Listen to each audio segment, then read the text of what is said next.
Hello, it's Lexi at Cozy Tea Cafe, and today I'm going to be summarizing Rebel Witch. Just a reminder, this is the second book in a duology, so this summary is going to be full of spoilers for both the previous book, Heartless Hunter, as well as this book, Rebel Witch, so if you do not want spoilers, do not continue watching because there will be plenty of them.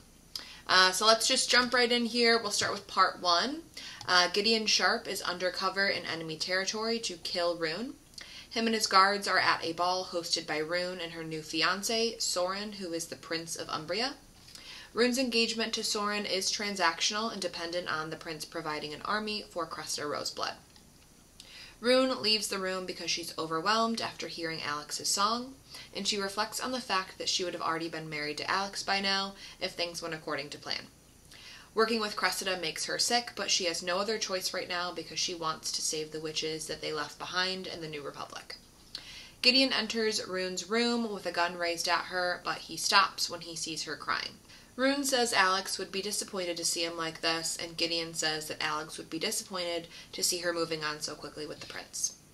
Gideon is under the impression that Rune was in love with Alex and never loved him, and thinks that she was working with Cressida the whole time. Rune struggles with knowing that Gideon only loved her because he didn't know that she was the Crimson Moth. Rune tries to flee, but Gideon grabs her around the waist and pins her against a wall. She says that she wishes Gideon was dead instead of Alex, and Gideon puts a gun to her head and tells her that a marriage to a prince and Cressida on the throne is not what she actually wants, but while he's distracted, Rune knees him in the groin and takes his gun. While he's on the floor, Cressida enters the room and she has her guards take him away. Cressida performs a binding spell on Gideon and tells him that she plans to bring her sisters, Elowen and Annalise, back from the dead. Gideon remembers that their bodies were never found after the revolution, and it was assumed that they were desecrated during the chaos of the New Dawn. Cressida says that she would never let her sisters' bodies rot, and she's kept them preserved with magic for the past 2 years. She says a resurrection spell requires a sacrifice of a living kin, and knows that she has a long-lost sibling that's been concealed by ancient magic. Gideon is frightened because Cressida's sisters were more vicious than her, and with all 3 of them, they would easily regain control of the New Republic. Cressida says she's going to keep Gideon for herself, and he says that she doesn't have leverage over him anymore because all of the people that he loves are dead, but Cressida says that Rune is still alive. Cressida tells Gideon that she placed a spell into his brand years ago, and she kisses the brand that's on his chest to activate it. He's in agonizing pain and can only think of Rune to get him through it. Cressida tells Gideon that he can either have her love or her wrath. Rune is in the other room thinking of a way to get Gideon away from Cressida when Soren enters and asks if she's okay after hearing that she was attacked. Rune uses the opportunity to seduce Soren and convince him to sign the engagement agreement with Cressida tonight. Soren goes to Cressida and tells her that he wants to sign the contract, and Cressida is hesitant to leave Gideon behind, but she agrees. Cressida tells a witch named Ava to bring Gideon to her chambers, and Ava removes the binding spell. Gideon tries to lunge for the pistol, but she yells "stop," which makes him involuntarily halt, and realizes that the spell mark that was drawn onto his chest forces him to obey witch's commands. Rune enters and tells Ava that Cressida needs her as a witness for the contract, but Ava doesn't believe her, so she orders Gideon to kill Rune, and he must obey because of the spell. While Gideon is choking Rune, he backs her into the sink where the pistol is, and Rune is able to grab the gun and shoot and kill Ava. They hear guards approach, but Rune can't cast an invisibility spell in the open because Cressida will see her witch's mark. They both get into the closet where the witch's mark will be hidden, and Rune uses Ava's blood to cast the mark on Gideon, and he offers his blood from his palms for her own spell. She casts Ghostwalker, which is a Minora spell that allows its wearer to evade notice, but if someone knows that you're there, the spell cannot hide you. Cressida enters the room, and Gideon and Rune are able to flee out the door. Cressida sees Rune's witch's mark in the closet and tells Soren to go check on her. Gideon tells Rune that Cressida plans to raise her sisters from the dead, and Rune tells him to flee while she figures out a way to get back into Soren's room before they notice that she's gone. He says that he'll help her one more time before he leaves, and he's able to hoist her up onto the balcony, and she can re-enter Soren's room. Rune tells Gideon that she won't show him mercy next time, and he agrees. Rune smudges the Ghostwalker spell, and she jumps into bed to pretend that she's sleeping, as Soren enters the room and confirms that she's still there. Cressida whispers in Rune's ear and says that she knows what she did and that Gideon is hers. Seraphine enters, and when Cressida is gone, Rune tells Seraphine everything, and Seraphine tells her to run before Cressida is able to punish her. Rune's new plan is to rescue the Sibyl that's in Bloodguard custody and being blackmailed to uncover witches, and then she'll plan on finding the Roseblood heir to keep them safe from Cressida. Gideon receives a letter from the new commander saying that they're sending someone else for the job since Gideon hasn't killed Rune yet and they don't trust him. He ignores orders to go home and tries to kill Rune one last time while she's trying on wedding dresses, but this time Rune's expecting him. Rune proposes a truce and says that if Gideon smuggles her into the New Republic and helps her free the Sibyl, she'll call off the engagement and end the alliance with Cressida. Rune tells Gideon that if he kills her, Soren will send an army anyway to avenge her death. Gideon doesn't trust her, and he confronts Rune by saying that she never loved him and was secretly raising an army for Cressida. Rune says that she didn't know that Verity was Cressida, and Gideon agrees to a truce, but he secretly plans to betray her. Before they can leave, Soren shows up and pushes his way into the dressing room. Gideon holds the gun to Rune's head and commands Soren to do as he says while he escapes with Rune. Rune grabs the suitcase she had stashed outside, and guards begin to shoot at them as they flee towards the harbor. Rune says she already booked them passage on the Arcadia ship, and Gideon is shocked that she was 3 steps ahead of him as always. They board the ship in time, and since Rune is still wearing the wedding dress, they have to pretend that they're newlyweds. They enter their cabin, but they hear police knocking on all of the doors. They quickly change, and Rune casts a spell to change her appearance. When the police open the door, they have a picture of Rune, and Gideon says that they haven't seen her. There aren't any other open cabins, so they have to share this tiny cabin for 2 nights. And when Gideon is on one of the decks, he overhears the police say that there's a spy looking for Rune who will kill her if they find her. Rune heads down to the ship's restaurant, and Gideon shows up after another passenger hits on her. The 2 of them have to act like newlyweds, but Gideon once again confronts Rune about pretending to love him while being in love with his brother instead. Rune is taken back by this, but she doesn't correct him. Gideon and Rune both ask each other what their plan is, but neither of them want to trust the other. Rune finally says that her plan is to free the Sibyl and find the lost heir with a summoning spell using a lock of Cressida's hair. They work on a plan to evade the hounds when they dock, because they'll smell the magic on Rune and capture her. Abigail Redfern recognizes Gideon and approaches them. Gideon fought alongside Abby at the New Dawn, and they were once lovers before she went to work for the Tribunal, but she works on the Arcadia now, clearly. Rune introduces herself as his wife, and Abby is shocked, but invites them to play a game the next night.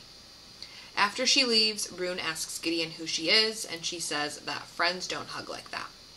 The next morning, Gideon wakes Rune up from an inappropriate dream about him, and he tells her that she was thrashing. They meet Abby and the other crew members on the deck, and the crew members are throwing plates to use as target practice. Abby is being rude and condescending to Rune, and they see William, who is the man who tried to hit on Rune the night before. Gideon helps Rune learn to shoot, and he asks why she was calling out his name in her sleep. She's embarrassed, and she walks away to talk to William, while Gideon chats with Abby. Gideon is trying to figure out whether or not Abby is the spy, but she keeps saying that Rune isn't his type, saying that he needs to find someone who challenges him, and she's being very forward.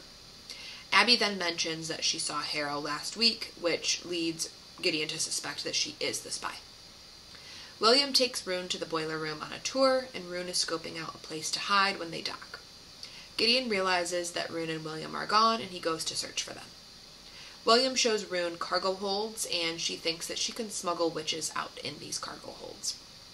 He's bringing her in for a closer look when Gideon shows up, and demands to know what William is doing with his wife. He then shoves him, and Rune yells at him and tells him to stop acting like a brute. William leaves them to continue fighting, and Gideon realizes that this was all a part of Rune's plan to find a place to smuggle witches. Gideon pulls her in close and tells her that he was worried for her, and says that she made a fool of him. Gideon says he could forgive Rune for using him to save witches, but he can't understand why she made him fall for her when she was in love with his brother. She's cornered at this point, so she tells him it wasn't like that, and tells him the truth. She says she would have said yes to marriage with him if he asked her, even if it meant that he killed her when he found out that she was a witch, and then she ends up running off. Gideon mulls over what Rune said, and he still doesn't know if he can trust her, but he's confused about everything that he thought he knew. He goes back out onto the deck where people are dancing and notices that Rune's illusion spell is wearing off. He tells her that they need to leave before someone sees her, but the police come in and they're trapped. They start to dance to blend in with the crowd, but when the song ends, Gideon kisses Rune so the police won't see her face. They start to kiss for much longer than intended, and Gideon's scar starts to burn and causes pain throughout his entire body. He smells Cressida's magic and remembers her saying that she needs to ensure that he's fully hers. He assumes that Cressida's curse causes him pain whenever he touches the skin of another woman, and his first thought is that he can never be with Rune because of this. Gideon pulls away from the kiss in pain, and Rune mistakes this for revulsion and flees to cast a Ghostwalker spell to evade the police. Rune watches Gideon leave and sees Abby follow him into their cabin. Gideon tries to ask if she's Harrow's spy, but Abby interrupts him by saying she can get him out of his marriage, and then she kisses him. Before he pulls back, he wants to test the curse's boundaries to see if it's just Rune that he's affected by. He touches Abby's neck and kisses her back, but he feels no pain and doesn't feel anything else from the kiss either. He breaks from the kiss and asks if she's the spy Harrow planted. Abby is visibly shocked by his question, so Gideon believes that it isn't her. He tells Abby that he doesn't feel the same way, and she leaves, and Gideon starts to suspect that William is the spy if it isn't Abby. While Rune is still concealed with her spell, she goes back down to the boiler room to get a closer look at the cargo holds, and while she's inside, William enters and shuts the door, trapping them both inside. He's able to see her despite the spell because he expected her to be there, and Rune says that Gideon will come looking for her, but William says that he's busy in their cabin with Abby. When she tries to flee, he points the pistol at her and calls her the Crimson Moth. William guesses that her marriage to Gideon is fake, and asks why the captain of the Blood Guard is smuggling a witch back into the New Republic. He says that if she comes with him to his room, he won't shoot her, but she says that she'd rather be shot. Behind William, Gideon silently emerges with a pistol and tells William that he should have taken no for an answer. Gideon forces him to drop his gun and tells Rune to go back to their cabin while he finishes the job. When Rune is gone, Gideon lowers the pistol and tells William of his plan to take Rune in alive to use as a bargaining chip because killing her won't stop the army from coming. Gideon says if he helps them get off the ship undetected, he'll make sure that he gets a promotion. Rune overhears the entire conversation, and she's reminded that Gideon is still her enemy. Now we get to part 2, and Gideon and Rune are off the ship safely. They head to Gideon's apartment in town because Wintersea was given to Noah Creed after Rune fled. While they're inside, Blood Guard officers start pounding on the door, and Gideon says that they're there for him, not for her. He hides her on the roof, and he's taken away in handcuffs. Gideon is brought to Noah Creed's office, and Harrow is there debriefing him. Gideon tells them that killing Rune will only make Soren retaliate and send a bigger army. He tells them about Cressida's plan to resurrect her sisters and a long-lost Roseblood heir. He tells them that Rune plans to find the heir and smuggle them back to the continent, but he plans to apprehend and kill the heir before she can do that. After that, they'll arrest Rune and use her as a bargaining chip to get Soren to turn against Cressida and her witches. Guards bring in a shackled witch named Aurelia, who is the Sibyl, and just a reminder, a Sibyl is basically someone who can see into the future or the past. They can see visions depending on what they're asked. So the witch enters and she asks about her 2-year-old daughter named Meadow, who's being kept as blackmail. Noah asks the guards to bring Meadow in, and she's crying and clearly scared. Noah asks Aurelia if the Rosebloods have another heir, but Sibyl says that she doesn't know. Noah commands the guards to pin Meadow's arm down as he grabs his sword. Gideon is shocked by Noah's behavior, but he knows that there's nothing that he can do since he's basically a prisoner himself right now. The Sibyl knows that she'll be killed for treason if she tells him, but with her daughter's life on the line, she asks for her queen's forgiveness and then uses her gifts to answer their questions. Aurelia says that Cressida's mother had a 4th child with her 2nd husband, but it was sickly and everyone believed that it died as an infant, but the child was actually stolen away in the night. Noah asks if the witch is still alive, and if so, who they are and where he can find them. Aurelia says that they're alive, but she can't see them because someone is blocking her sight, and then she collapses. Gideon confirms that there is a spell in place concealing the lost heir's identity. Noah and Harrow agree to Gideon's plan, and Noah tells him that he has 2 days, and if he lets the Crimson Moth go again, he'll assume it's intentional and he'll execute Gideon. Gideon says that for his plan to work, he needs no interference from the Blood Guard, and they agree. He tells Noah that he'll escort the Sibyl back because he has questions for her, and while Gideon is escorting Aurelia, he offers to free her if she tells him where the Roseblood sisters' bodies are being kept. Aurelia says that she won't leave without her daughter. Gideon returns to Rune and hands her a Bloodguard uniform and tells her that they have to steal Meadow to get the Sibyl to come with them. On the way there, Rune sees Alex's sailboat in the harbor, and Gideon says that he couldn't bear to part with it. Rune plans to use the boat to smuggle the witches now that the Arcadia isn't an option.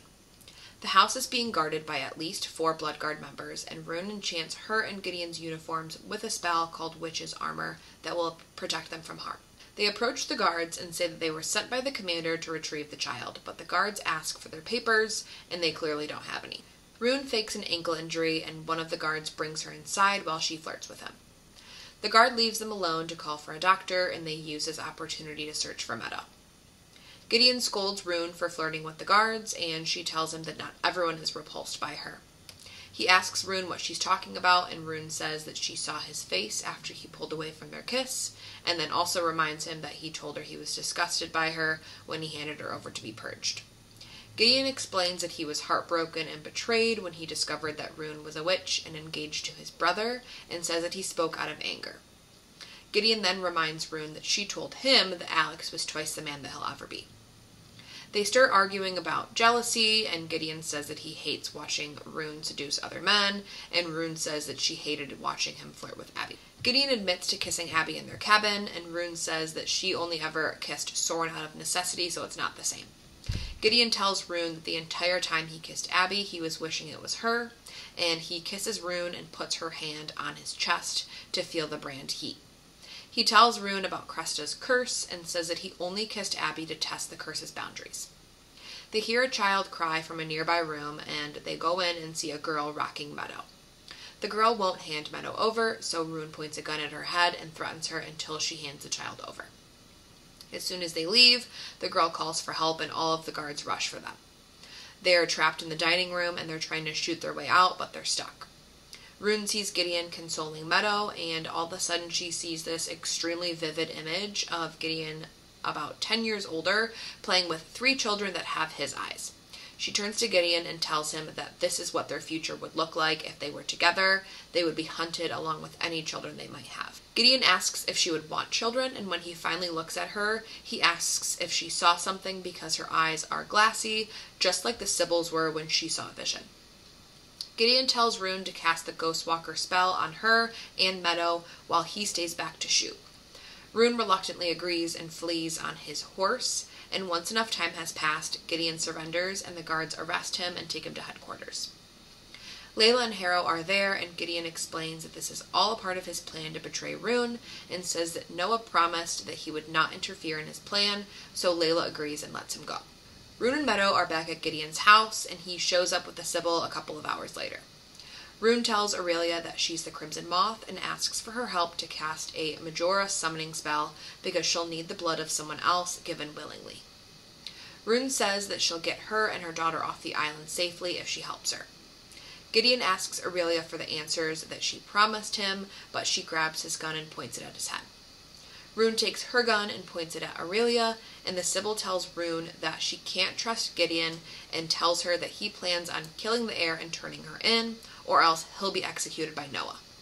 Rune expected this, but she's still hurt after hearing it. She asks Gideon, and he confirms, and he says that he can't let Cresta take the throne again. Rune says that most witches are good, and Gideon tells her that while that may be true, they all still stood by and did nothing while the queens terrorized their people. Rune leaves with Aurelia and tells Gideon not to follow her, but she knows that he will. Rune and Aurelia perform the summoning spell using a lock of Cresta's hair, and they nap by the stones while they wait. Gideon follows them, and while they're napping, he sees Rune sleepwalk towards the summoning circle, surrounded by this glowing light, and he realizes that she is the missing Roseblood heir. Rune wakes up in the circle and doesn't know how she got there, but she just assumes that the spell didn't work, and she decides to just leave with Aurelia and Meadow on Alex's sailboat while they still can. Gideon doesn't know what to do because Rune is the missing heir, so if he turns her in, they'll kill her, but if he lets her go, they'll kill him. If he's dead, Cressida can use the same summoning spell and kill Rune to bring her sisters back and take control of the Republic. If he turns Rune in and tells the Blood Guard that he couldn't find the heir, he still risks them killing him, and he'd be sending Rune back to Soren. Gideon goes to the graveyard to visit his family, and he tells Alex that he knows that he loved Rune, and he's sorry for what he's going to do.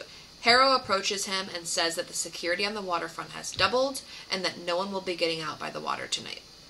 Gideon asks Harrow to tell him her backstory about what happened with her missing ear. Harrow says that her poor parents sold her to be indentured to witches, and she ended up falling in love with that family's daughter, a witch named Juniper. When the witch's parents found out, they cut off her ear and put her in the dungeons, and the witch's daughter never came down to free her, and she was only released by a soldier after the sister queens were killed. Rune goes back to Gideon's to get food for their trip, and she sees Gideon in there. He gives her his last pistol, and they kiss. Rune is wondering if he'll stall her until the guards arrive to arrest her, but Gideon tells her that he'll give her 20 minutes to flee.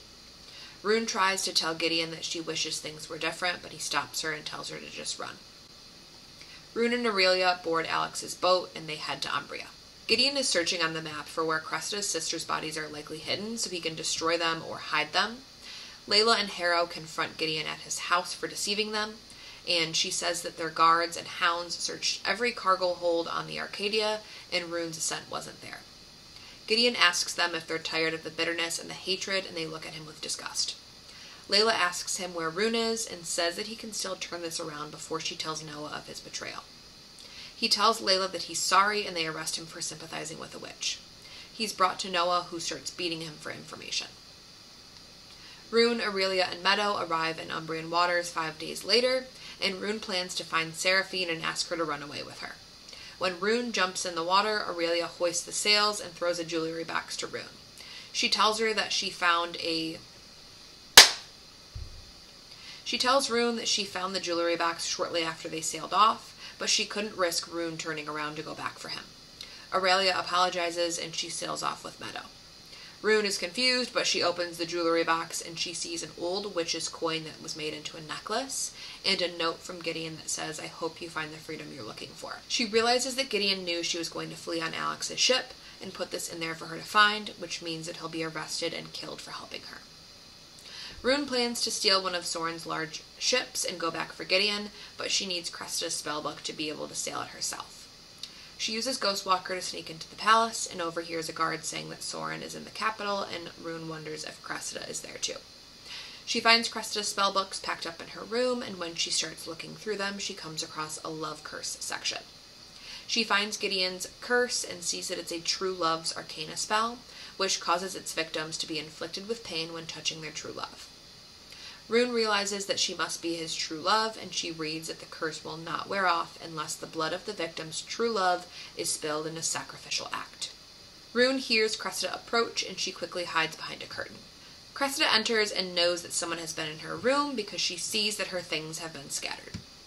Rune is in front of a window, and she can easily escape if she wants to, but she decides to stay back and risk it to break Gideon's curse because he forfeited his life for her. Cressida yanks aside the curtain and sees her with the Book of Love Spells. Rune thanks Cressida for the confirmation that Gideon loves her, and she tells Cressida that if she touches Gideon again, she'll wish she were dead. Cressida drags Rune into the room and encircles her in a ring of bloody symbols while a witch named Juniper holds Rune still, but Rune can tell that Juniper does not want to be doing this. Juniper is also the same witch from Harrow's backstory. The spell marks keep Rune from exiting the circle, and Cressida starts to whip Rune nearly to death. Rune drops to the floor and starts to cast the runes for the counter curse with her blood, and she feels magic start to bind to the runes. Cressida sees what she's doing and grabs the knife to kill her, but someone enters the room and stops her by telling Cressida that Rune is her missing sister. Rune wakes up on a ship, and Juniper tells her that they're approaching the New Republic with Soren's army. Seraphine enters, and Rune asks her why she didn't tell her that she was the missing Roseblood heir. Seraphine says that the less people who knew, the better, and she explains that when Rune was born, Seraphine touched her and realized that she couldn't let this innocent baby grow up in a cruel environment of the palace. She illusioned Rune to look stillborn, and then she stole her away and brought her to Kestrel to raise. Rune asks Seraphine why she hasn't aged and asks if she's cursed. Seraphine says that she has a task to complete and she can't move on until it's done. 3 days after Seraphine stole Rune, Queen Winoa exiled her, and she rode for Wintersea and asked Kestrel to keep Rune safe until she could return. When Seraphine did return years later, Kestrel loved Rune as one of her own and didn't want to give her up. Meanwhile, back on land, Gideon is escorted out of his cell to be executed. Cannon fire starts to sound all around him, and Layla pulls him off to the side, unchains him, hands him a gun, and tells him that he owes her one. He realizes the cannons are from Soren's army and wonders briefly if Rune betrayed him, but he knows in his heart that she wouldn't do that. The Bloodguard gives orders to flee because the army is covered in witch's mark that repel bullets. Cressida's army burns the harbor and easily takes over the palace. Cressida says that she'll give pardons to everyone who bows to her, with the exception of the Bloodguard and Republic officials. We enter part 3, and Cressida is now queen, and she posts 5 decrees. Number 1 is a nightly curfew, authorized raids of any home, traitors' titles will be seized and redistributed, citizens who turn in traitors will be paid, and any who refuse to swear an oath will be executed. Rune is being kept in a locked room that's guarded with spell marks and 2 witches out front. Her hands are bound with witch restraints and are only taken off for meals and going to the bathroom, and Seraphine is the only witch that's allowed in. Seraphine tells Rune that many of the witches fear Cressida and don't want her in power, but they're too scared to rebel. It's been a week already, and there have been daily executions. Seraphine escorts Rune into the dining hall for dinner, and Harrow is brought in to be purged in front of everyone. Juniper sees her and goes pale and asks to be excused.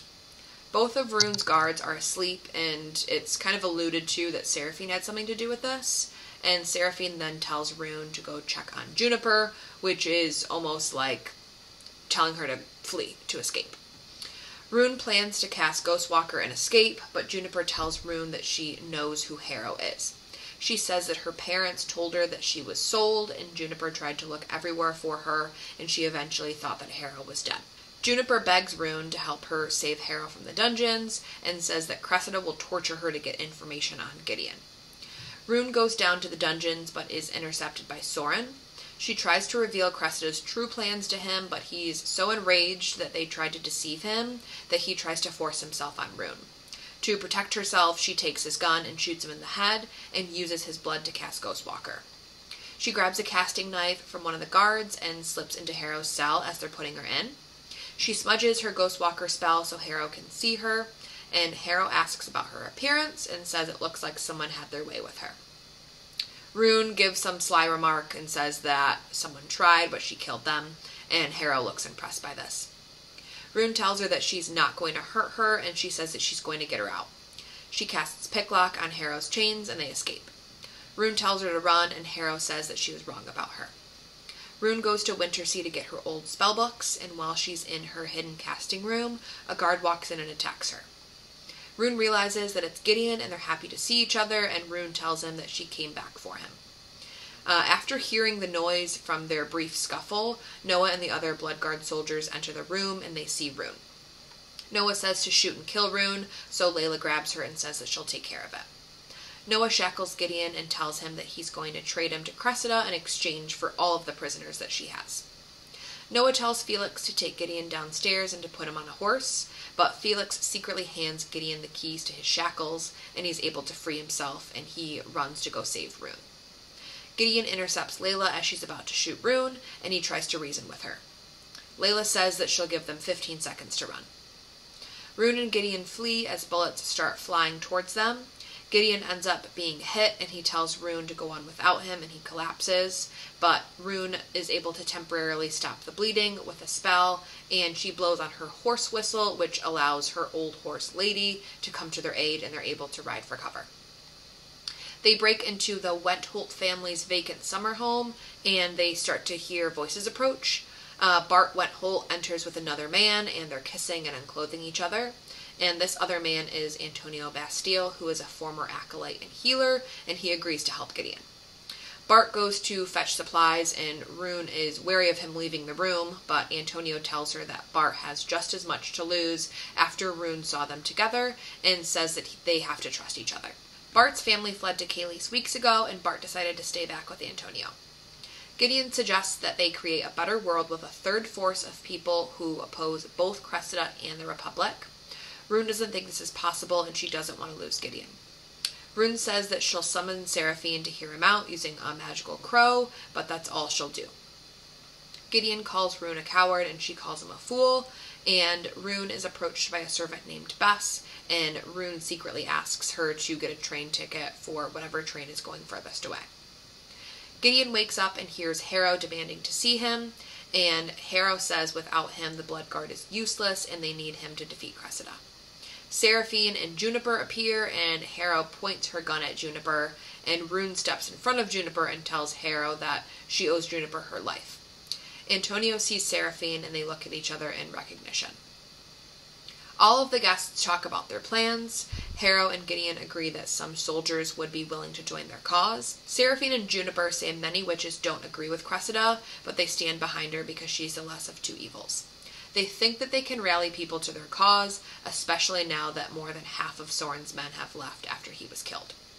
They talk about how to prevent Cressida from resurrecting her sisters, and Harrow recommends that they kill the missing heir, but Juniper protects Rune and says that she'd rather not kill innocents. Juniper says that she'll go back to Cressida and find where she's keeping her sisters' bodies preserved, and when she finds their location, she'll report back. Harrow says that she's going to make sure that Juniper doesn't betray them, and she's going to go with her. Ash and Abby from the Arcadia show up and say that Layla sent them there to help Gideon, and Rune can't stand the way that Abby looks at Gideon, so she leaves to go wash off in a local hot spring. Gideon asks about Rune, and Juniper and Bess reveal that Cressida whipped Rune to the bone and nearly killed her. She sacrificed herself to try to break Gideon's curse, so he goes to find her, and he meets her at the hot spring and asks if this is why she's been avoiding him. Rune says that Cressida is her sister, and Gideon says that he doesn't care. Gideon starts to kiss her scars and realizes that the curse is broken, but the cost is that Rune is now the one in pain. Rune asks Gideon to flee with her, but he says that he can't leave all of these people to die and let Cressida win. Rune says that she's made up her mind and she doesn't want to risk Cressida getting them, and Gideon has to let her go. Harrow tells Gideon to go after Rune and make sure that she makes it on the train safely, and Gideon asks if she's gone soft for the witches, and Harrow scoffs, but he can see that she has changed. Gideon sees a glamoured version of Rune at the station, and she's about to get on the train when a hound starts barking at her. Gideon stumbles in front of them and gets tangled in the leash as a distraction to allow Rune time to board the train. After this happens, a witch recognizes Gideon and apprehends him. As the witch is about to shoot Gideon, a shot rings out and the witch collapses. Gideon turns around and sees that Rune is the one who shot the witch. Rune had seen Gideon through the window of the train, and she jumped off and ran for him. Guards start shooting at them, and they run for an incoming train. They jump on the train as it slows, and Rune feels exhilarated and remembers that this is who she is. Rune remembers the vision that she had of Gideon's kids and realizes that they were her kids too. She tells Gideon that she does want kids one day, and she says that she wants to be his wife. He says that he wants that too, and they sleep together. When the train slows, they're able to jump off and steal some horses to ride back to Wintersea to get Rune's spellbooks. When they get there, it's completely deserted, but they hear clanging coming from the boiler room. Gideon sees Layla chained up in the basement, and she says that Noah left her down there for Cressida's soldiers to find as punishment for letting Gideon and Rune go. Rune unlocks Layla's chains, and they ride for Wenhold Cottage. When they get there, they see a bunch of Blood Guard officers, including Felix, and he says that Noah sent them there to capture Gideon, but they're all there to join his cause. They receive a letter from Harrow saying that her and Juniper got the information on where Cressida's sisters' bodies are being kept. They're at the crossroads, and Cressida plans to go there in the new moon, which is in 4 days, to recast the preservation spell because it's fading. Antonio joins Rune, and she sees a medallion of the ancient named Wisdom around his neck.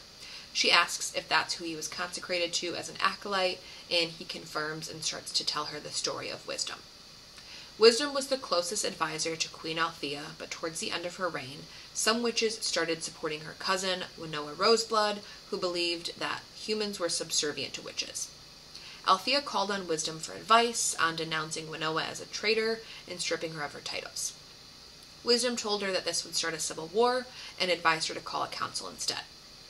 Winnowa used this council as a trap to slaughter Althea, and that's when the corrupt Roseblood dynasty began. Wisdom found Althea dead and felt so bad that her advice had caused her death, so she bound herself to a human form until she was able to correct her error. Rune and Antonio hear music and dancing upstairs, and they see even more soldiers who have joined them. Gideon finds Rune and asks her to dance and kisses her in front of everybody. She realizes that this is the world that she's been dreaming of and sees that it is worth dying for. Rune, Gideon, Seraphine, and Antonio head to the crossroads to get the Roseblood sisters' bodies. Rune and Gideon cross the rope bridge and find the bodies and see that the spell is still intact and realize that they've been trapped. They look back and see dozens of soldiers with Cressida. Seraphine and Antonio have guns pointed at them, and Cressida has a knife to Juniper and Harrow's throats. Rune realizes that there is no way out of this, and she tells Gideon that he has to kill her before Cressida can sacrifice her to resurrect her sisters. She puts the gun to her heart and makes him pull the trigger. Rune and Gideon say their final goodbyes and tell each other that they love each other. Rune wants to tell Gideon that she reversed the curse and made it so Cressida could never touch him again, but she's already dead. Cressida reaches Gideon and tries to hit him with spells and bullets, but they all ricochet back at her. She commands her soldiers to fire, but their bullets can't hit him either. Gideon grabs Cressida and starts to choke her to death. The other witches realize that Cressida's reign is over, so they start to turn against her and the other soldiers. Seraphine approaches Gideon and tells him to wait. She opens up the spellbook to the resurrection spell, and Cressida tells her that it's an arcana spell, and Seraphine wouldn't risk corrupting herself. Seraphine says that she's incorruptible and reveals herself to be Wisdom, the Ancient from Antonio's story. She says that she's waited a long time for this, and she draws the spell marks on Rune and kills Cressida as a sacrifice. Rune opens her eyes, and Seraphine burns Cressida and the other Roseblood sisters' bodies, and Rune sees 6 glowing female figures in the distance, presumably the other ancients. Seraphine/Wisdom goes to join them. Layla and the other officers who came to Gideon's aid are now calling themselves the Cascadian Army. Layla enters the Rookery mess hall with her brother, Noah Creed, bound and gagged as a prisoner, and she tells everyone there that there will be no more witch huntings and purgings per Commander Gideon Sharp's order. Their options are that they can either join the army, they can hand in their uniform and go home, or they can be hauled off to jail with Noah. In the epilogue, we see that there is a new government with 13 elected officials. 6 titles are to witches, 7 are to non-witches, and Rune was elected to represent her district in the House of Commons. It's also revealed that Rune and Gideon are now happily married. So that's it. That is the end of Rebel Witch. As always, if you have any suggestions for books that you would like me to summarize in the future, please just leave a comment down below, and I hope you enjoyed this video.